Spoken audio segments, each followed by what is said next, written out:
Welcome guys, gals, and pals. My name is Brooke, and this is Brooke Beams Big, where I share my expressions of joy. Happy Scary Saturday, Over the Garden Wall edition. So, if you are unfamiliar, Over the Garden Wall is an animated mini-series about two brothers, Greg and Wirt, who get lost in a magical, creepy forest and have to go on this journey to find their way home. I loved the series the first time I watched it a couple of years ago.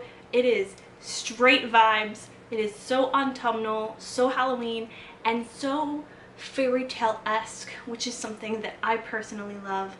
I loved all of the characters. I loved the stories. I just loved everything about it. So when I learned that there was a plethora of comics and graphic novels based in the same universe, revolving around the same characters, I knew I had to get my hands on them, and I had to read them. Just had to. Now, they are basically at this point all out of print, so they are very expensive to get your hands on unless you go to the library. So this vlog is going to be all about the comics and graphic novels.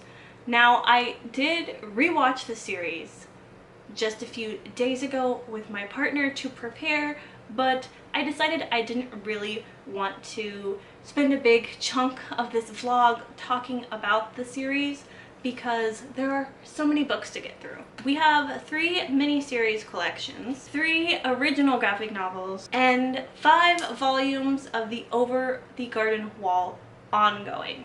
So if you were keeping track, that's 11 books. We gotta get through 11 books together here, folks. And I figured if you're here, you've already probably watched this series, and if you haven't, you should go do that. It's on Hulu. It takes about an hour and a half, 2 hours tops, and you're gonna have a great time. I promise. I'm going to be starting with the mini-series collections, which includes Tome of the Unknown, Hollow Town, and Soulful Symphonies. I am mainly doing this because 2 of these are interlibrary library borrows, so I can't renew them if I run up to the deadline. So we're knocking these out first so that I can get them returned and not have to worry about them. I do not know what any of these are about, except for that they are set in the world of Over the Garden Wall, and we still follow Wirt and Greg. And that's all I need to know. But I will give you summaries after I read them along with my thoughts. So let's get to it because we got a lot to get to. I finished... Is there anything about me on here? I've finished the first Over the Garden Wall mini-series, and I really enjoyed it. So in this volume, we have a special and then a 4-issue mini-series, but they very much thematically go together.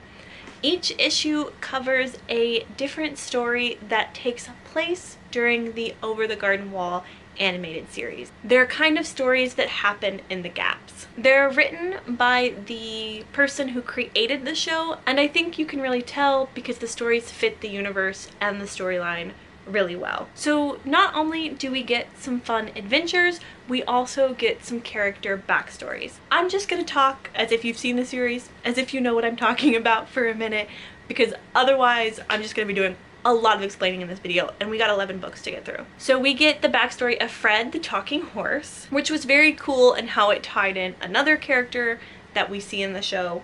We also get the history of the woodsman and his daughter, which is the only story in here that doesn't actually take place like in the course of the story. It's just definitely connected to the main series, but I really enjoyed that one because it really answered a lot of questions and really just hit you in the heart. The art in here was also pretty faithful to the TV series, although stylized a bit different for a flat, non-moving format. So obviously I was gonna love it because it's so closely related to the show. Also, a surprise in this collection was that in the back there is actually sheet music for both some of the songs that are in the show and songs that are included in this volume that are not in the show, which I loved a lot. I should know how to read sheet music as somebody who was in show choir in high school, but I'm terrible at it, so I don't. But I thought it was really cool that it was included. This was a great start to this comic venture. It feels like a nice ease-in because it does have so many elements of the show in it, from the writer and the storylines and the artist and the art style. So it feels like a good transition from the show to comics. And I am so excited to start the next one.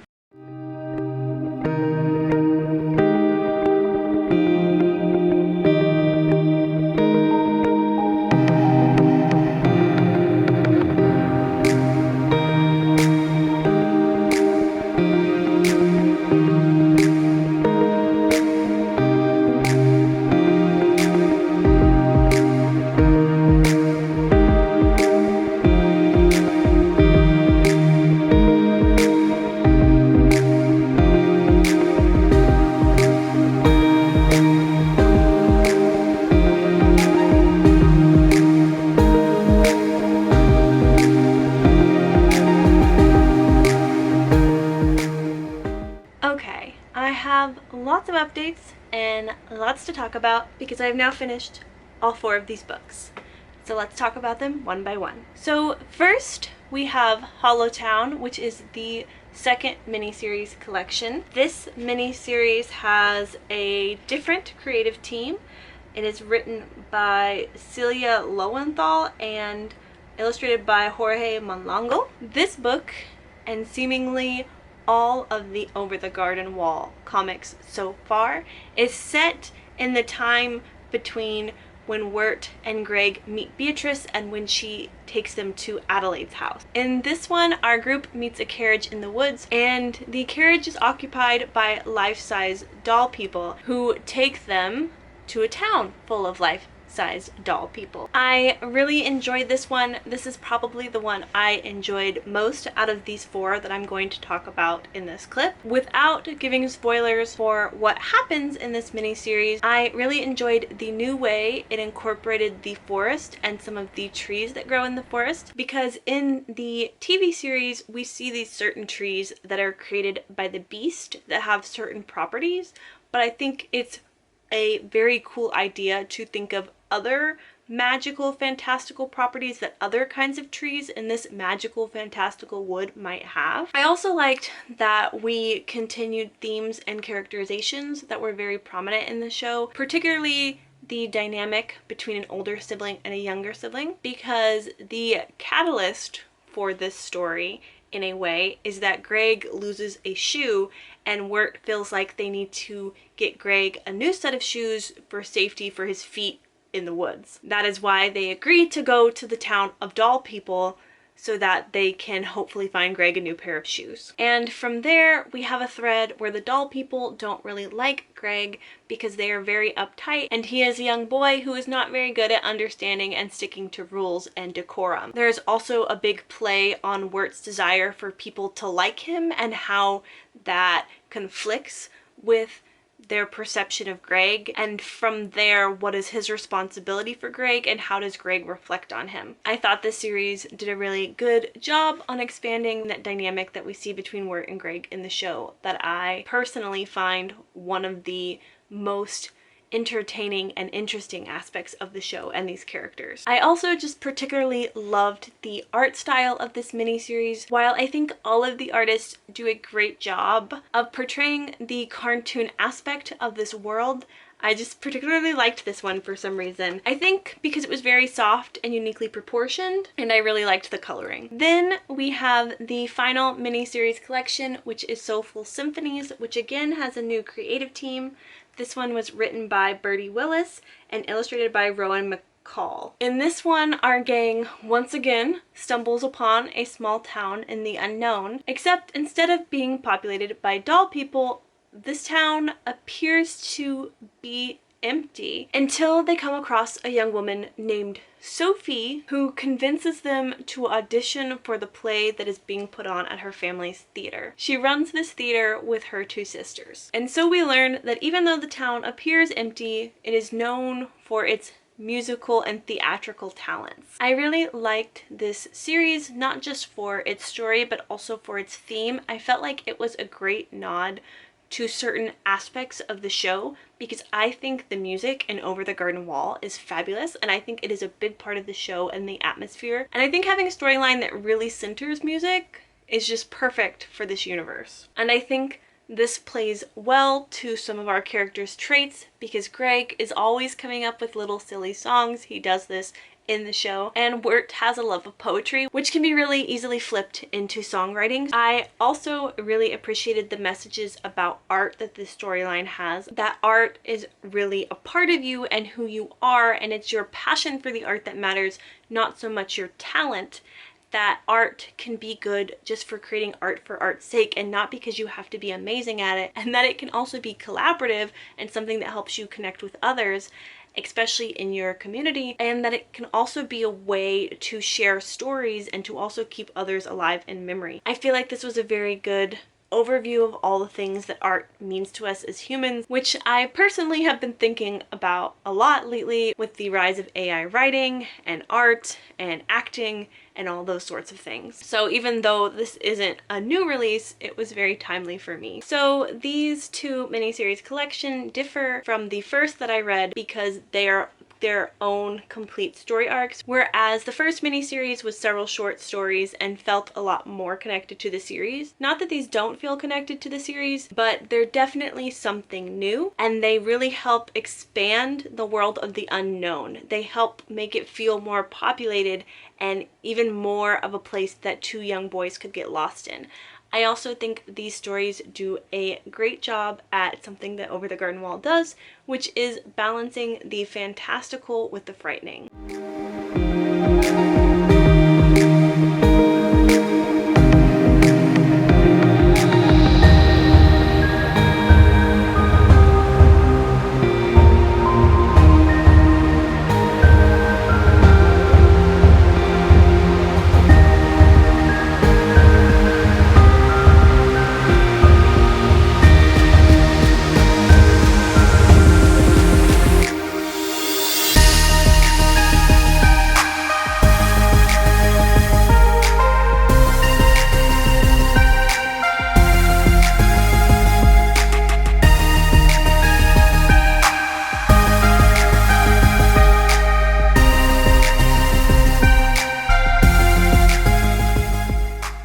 Once I finished the mini-series collections, I moved on to the original graphic novels. The first one is Distillatoria. I think I said that right.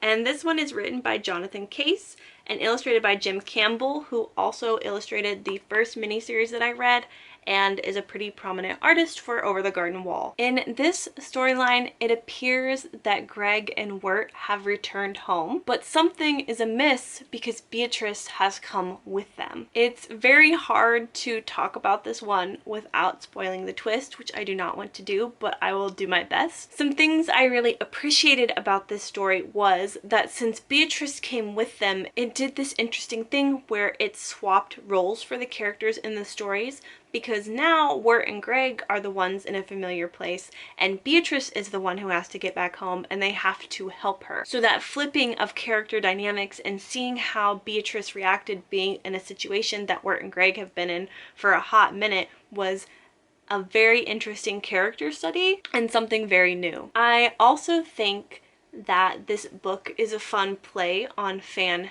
theories if you know what to look for, because if you've seen Over the Garden Wall, there's a lot of theories about if Wirt and Greg really went to the unknown, if the unknown is the afterlife, if it's a dream, and if they really died at the end, or if they're really alive, or like what's going on. And without giving away what's going on here, I think this kind of plays with some of those theories and kind of reflects them back in a way that fans who are very familiar with the stories and very capable of like parsing things out of literature can recognize. I also just feel so bad for Wirt after Soulful Symphonies and this book, because it's like anytime dude thinks that he's doing something good and that things are going right for him, there's just a twist that pulls it out from under him. And I think we see this repeated interaction where Beatrice is trying to warn Wirt, and it just comes off as her kind of continuing to be negative and bring him down because of her character and their general interactions.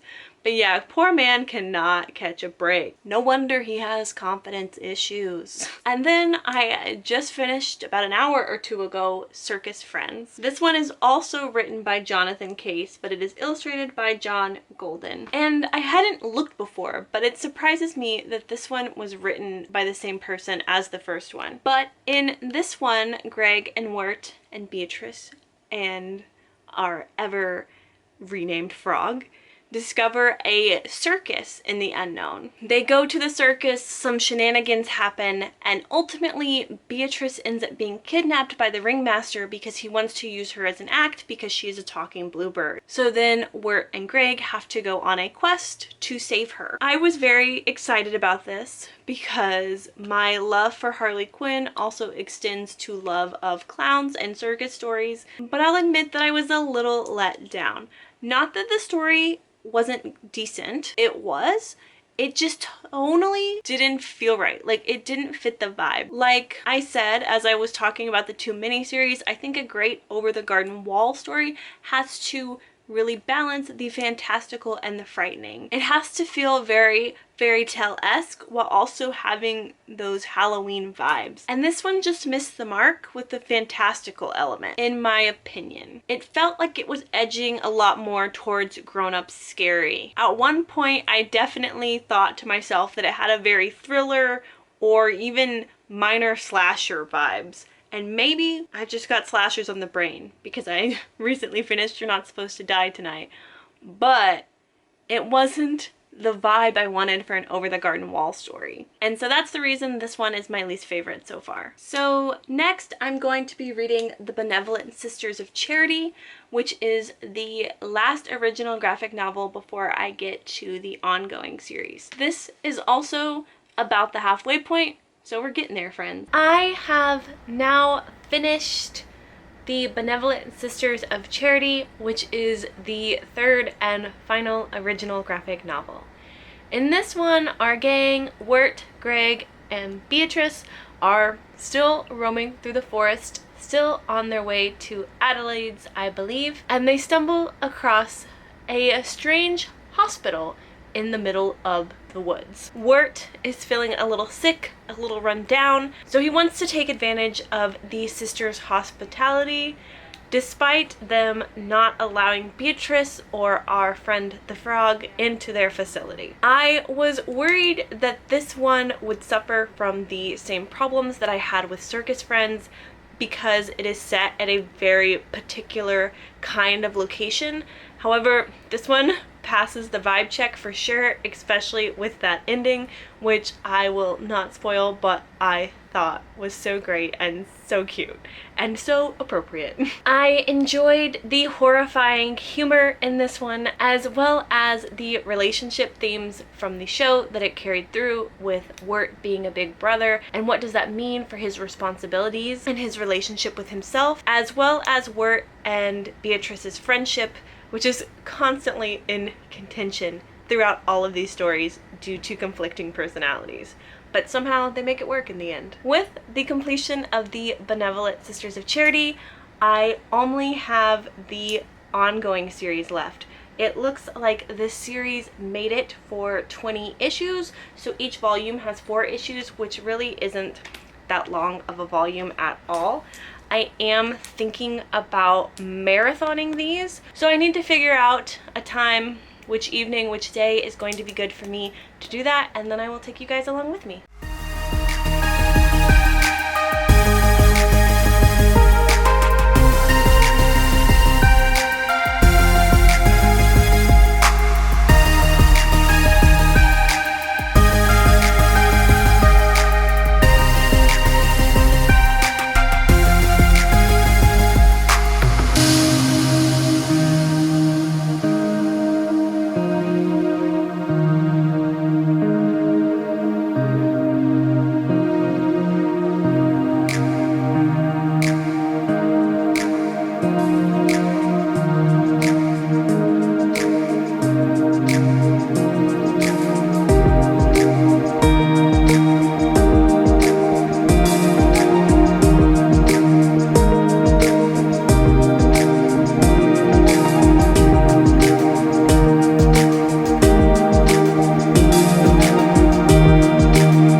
a lovely October Saturday afternoon.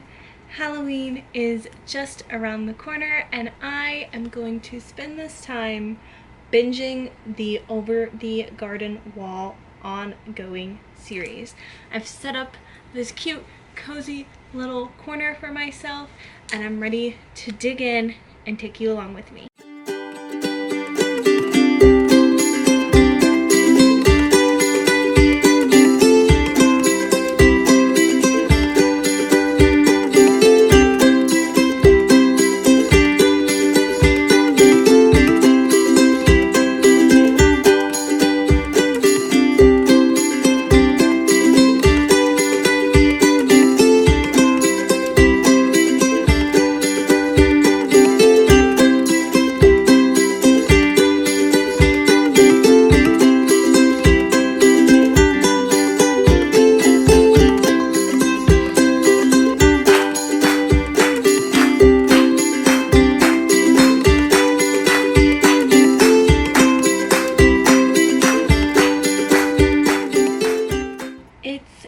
A little bit later and I have now finished the first 2 volumes of the Over the Garden Wall ongoing series, which is issues numbers 1 through 8. I am a little confused at how this ongoing was organized because there are 3 storylines happening between these 2 volumes. In what I think is the main storyline that is still ongoing, we follow Greg and Wirt on an adventure through Dreamland. Greg is dreaming. At this point, I have read other Over the Garden Wall comics that involve dreams. Dreams are a big thing in the Over the Garden Wall universe. We see them in the show, we see them in fan theories, we've seen them a lot in the comics. But I'm a little confused about the timeline for this dream because when we've seen dreams or storylines before where it appears the boys are at home, they're actually still in the unknown.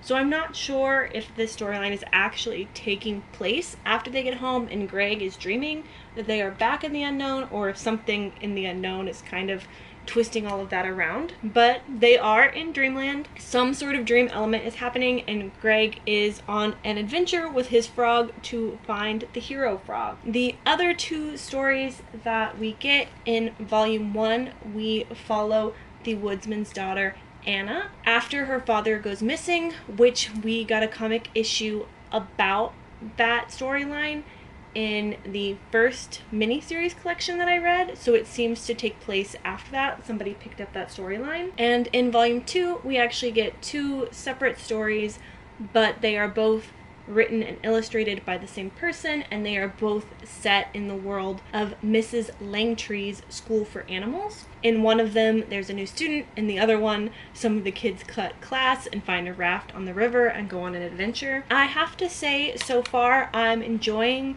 these stories about other characters in the unknown much more than the main storyline. Of course, I love Greg and his silliness, but the plot to find the hero frog is not really capturing me the way that the stories that flesh out other characters are. I will be beginning volume 3 very soon. I might take a short break. I do know that the hero frog storyline is going to continue into this. I'm not sure what other kinds of stories may be included, but I'll be back to let you know.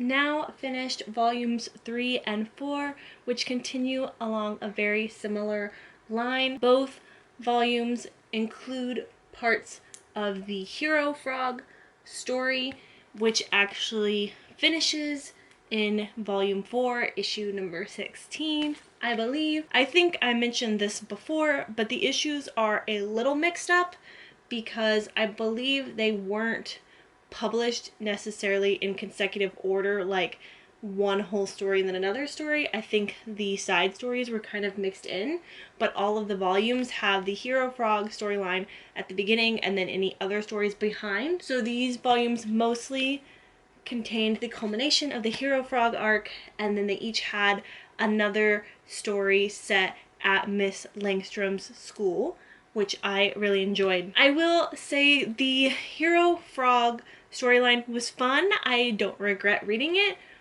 but it wasn't really up to snuff for me, I think, because it really all was a dream, although there is something to be said about the fact that Wirt and Greg and apparently Sarah were all having the same dream. Although Sarah seemed to be the only one that was conscious that it was a dream. She mentioned it a couple of times during the storyline. Also, interestingly, Beatrice isn't included in this entire storyline, even though a big chunk of it takes place in the unknown.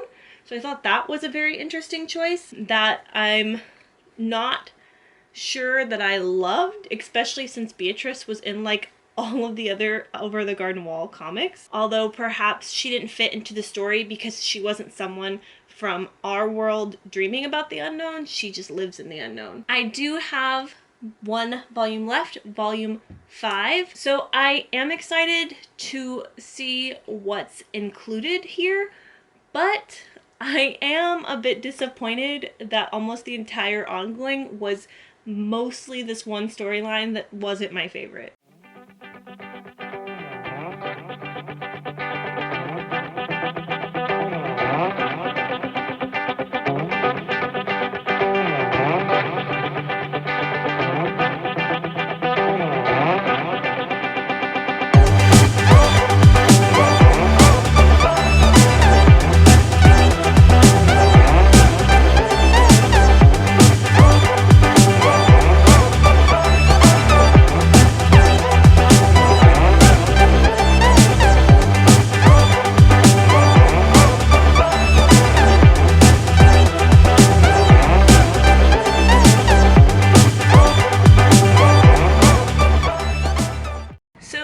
Volume 5 was a fun conclusion to this ongoing series for me. These last 4 issues are all individual stories, but they are all connected by the fact that Fred, the talking horse, is telling these stories to us.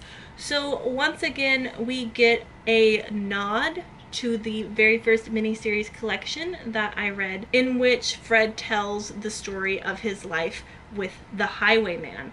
That is mentioned in here in at least one of the stories, so I really like that this ongoing kind of built off of that miniseries in some ways. And as I've already said, I enjoyed the side stories a lot better than the main line story that ran through a lot of this ongoing, so this was pretty fun for me. Some of the characters I don't believe that we've met before, like the cat with the fiddle and the vegetable heads. I don't remember that from the series.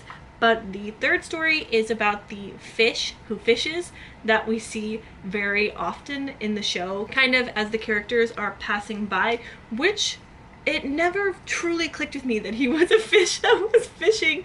So this was helpful for that. And then the last story is about our tea business couple that we leave Fred the talking horse with in the show. So I really enjoyed this a lot. So now that I've finished the Over the Garden Wall ongoing series, I have read all 11 volumes of Over the Garden Wall comic content. It has been an experience that I have mostly really loved and cherished, and I hope that I can have these comics in my collection one day. If you are an Over the Garden Wall fan, I would highly recommend these comics to you. If you are just looking for more autumnal, more spooky season shows and books to read, I would recommend this to you. They are so precious and so wonderful. Thanks for joining me on this journey.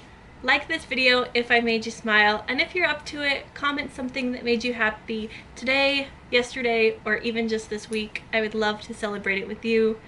That's the end, friends. Sending you off with love. Goodbye!